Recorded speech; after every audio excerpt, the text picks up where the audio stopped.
Τέτοιες στιγμές, στην τελική ευθεία, κάνεις απολογισμό πεπραγμένων, μετράς τους ανθρώπους σου, επαναπροσδιορίζεις τους στόχους σου.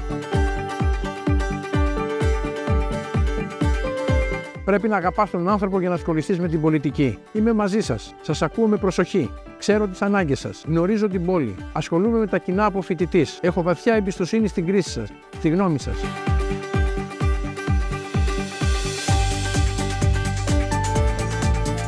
Γεια σας, παιδιά!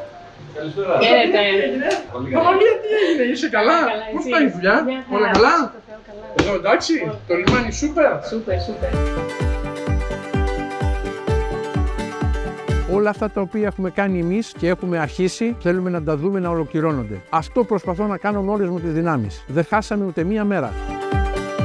Κάναμε τη βυθοκόρηση και δεν υπάρχει ξέρα στο λιμάνι του Αγίου Νικολάου. Εκπονήσαμε μελέτη βιωσιμότητας του δικτύου ίδρυυσης Μαρκοπούλου και Πορτοράφτη. Αντικαταστήσαμε παλαιούς και επικίνδυνους σωλήνες αμοιάντου με νέους PVC.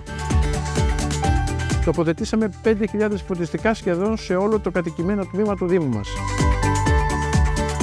Συντηρήσαμε τις υπάρχουσες και δημιουργήσαμε και νέες παιδικές χαρές.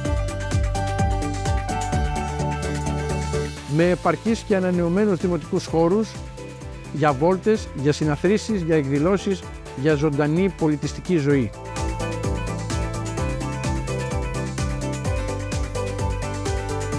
Καθαρή πόλη. Νέος στόλος οχημάτων. Νέο λύκειο στο Πορτοράφτη. Στα Σκαριά η ανέργειαση 4ου Δημοτικού Σχολείου στο Μαρκόπουλο. Περιμένουμε την υπογραφή προγραμματικής σύμβασης ύψους 1.335.000 με την περιφέρεια για την ανακατασκευή στίβου και υβριδικού χρωτάπητα στο δημοτικό στάδιο.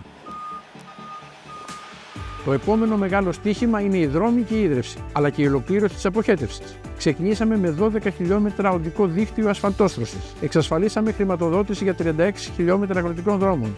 Και από τη στιγμή που εξασφαλίσαμε βασικές υποδομές, ήρθε η ώρα να δούμε το θέμα της τοπικής ανάπτυξης με σχέδιο και με όραμα. Ο Δήμος μπορεί και πρέπει να μπει στον τουριστικό χάρτη της Αττικής.